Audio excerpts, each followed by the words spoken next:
Hello दोस्तों, क्या आप जानते हैं शाओलिन मंक के बारे में? अगर नहीं जानते हैं तो आज की इस वीडियो में शाओलिन मंक के बारे में सब कुछ बताने वाला हूँ। तो दोस्तों, शाओलिन मंक दुनिया के सबसे डिसिप्लिन और आध्यात्मिक माने जाते हैं, क्योंकि इन साधुओं और अपने लक्ष्य को पाने के लिए अपनी ज़िंदगी को दांव पर लगाना होता है। इनके खतरनाक स्टंट्स को देखकर आपके रोंगटे खड़े हो जाएंगे।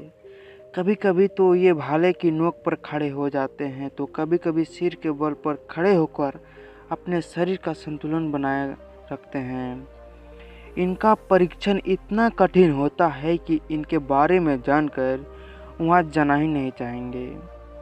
इनके भयानक अंदाज में ये मंक खुद को तैयार करते हैं कि इनको परवाह ही नहीं होता कि ज़िंदगी वाकई में मोहब्बत करने की चीज़ होती है। तो दोस्तों, आज हम बात करेंगे कुंग-फू मास्टर के बारे में, जिन्हें शाओलिन मंक के बारे में जाना जाता है। तो नमस्कार और स्वागत है हमारे इस YouTube channel the universe world में। दोस्तों, आज की इस वीडियो में शाओलिन मंक के बारे में सबसे पहली चीज़ बताना चाहेंगे कि इन बच्चों को 6 साल की उम्र से ही शाओलिन मंक बनने की ट्रेनिंग शुरू कर दी जाती है। इन्हें बचपन से ही दर्द, तकलीफ इत्यादि का अनुभव कराया जाता है, ताकि वो आगे जाकर बड़े से बड़े तकलीफ को झेल सके। उनके शरीर को इतना लचीला बना दिया जाता है कि वो अपने शरीर को आसानी से मोड़ सके। शाओलिन में ट्रेनिंग दिए जाने वाले छोटे छोटे बच्चों को देखकर कोई भी ये बोलेगा कि इन बच्चों को टॉर्चर किया जा रहा है, लेकिन ऐसा बिल्कुल नहीं होता। शाओलिन मंक बनने के लिए इन्हें इन्हीं सब चीज़ों से गुजरना पड़ता है। तो हम ये जानते हैं कि हमारी गर्दन हमारी बॉडी का बहुत ही नाजुक हिस्सा होता है। शाओलिन मंक अपनी गर्दन की नसों को इतना मजबूत बना लेते हैं कि ये वक्त आने पर बड़े से बड़े वार को सह सकते हैं।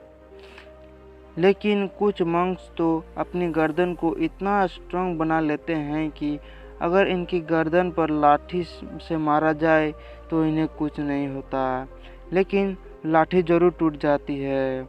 कभी कभी कुछ मॉन्क्स अपनी गर्दन पर रस्सी लिए हवा में लटक कर रह जाते हैं। इस चीज़ को करने के लिए इन्हें सालों की मेहनत करनी पड़ती है। दोस्तों, ये शाओलिन मंक सालों तक अपनी गर्दन और मेंटल स्ट्रेंथ पर ही अपना काम नहीं करते, बल्कि ये अपनी फिंगर्स पर भी काम करते हैं।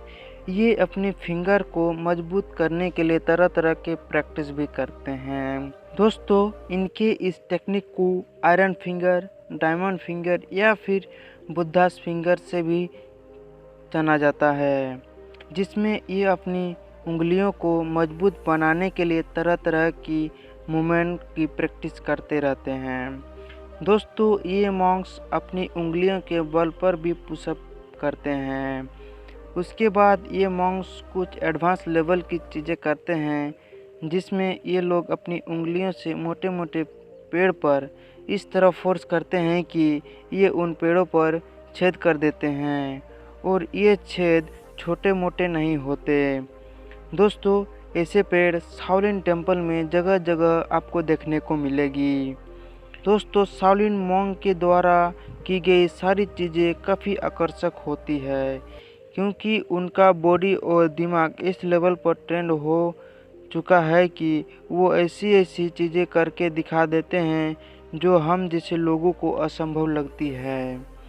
इस तरह की कई चीज़ें इनके द्वारा की गई है, जिनके बारे में जानकर वाकई में हैरानी होगी। लेकिन ये बिल्कुल सच है कि शाओलिन मंक दुनिया के सबसे शक्तिशाली योद्धा बनने के लिए अपने शरीर के सभी अंगों को मजबूत बनाना पड़ता है। यहाँ तक कि अपने प्राइवेट पार्ट को भी मजबूत बनाना पड़ता है, ताकि उन्हें प्राइवेट पार्ट पर अगर किसी ने बड़े चीज़ से या फिर बड़े से बड़े चीज़ से मारा जाए तो फिर भी उन्हें कुछ नहीं होता। दोस्तों, अब आप सोच रहे होंगे कि आखिर इतने सालों तक मेहनत करने के बाद आखिर क्या होता है। तो दोस्तों हम बताने वाले हैं कि बाकी स्कूलों और कॉलेजों की तरह भी इम्तिहान देना होता है, जहां पर आपको किसी एक टेक्निक पर माहिर होना पड़ता है और वो टेक्निक इतनी मजबूत और पकड़ होनी चाहिए कि उस टेक्निक को आपसे अच्छा कोई और न कर सके। और अगर आपने किसी टेक्निक में महारत हासिल कर भी ली तो भी यहाँ से पास होना तय नहीं है, क्योंकि शाओलिन में न कि फिजिकल में ही नहीं, मेंटल स्ट्रेंथ पर भी काम करना होता है, ताकि आपको बुद्धिस्ट रिलीजन्स के बारे में भी अच्छी खासी नॉलेज होना भी ज़रूरी है। और इन सब होने के बाद भी शाओलिन मंक परीक्षा में पास नहीं हो पाते हैं, तो उन्हें 3 साल इंतज़ार करना पड़ता है। और इसी वजह से शाओलिन मंक की परीक्षा से बहुत ही कम लोग ही पास हो पाते हैं, लेकिन जो पास हो जाते हैं वो एक परिपूर्ण शाओलिन मंक होते हैं। तो दोस्तों कैसा लगा हमारा यह वीडियो, हमें कमेंट में ज़रूर बताइएगा। अगर आप हमारे वीडियो पहली बार देख रहे हैं तो सब्सक्राइब करें the universe world YouTube channel को। मिलते हैं फिर से एक नए इंटरेस्टिंग वीडियो में।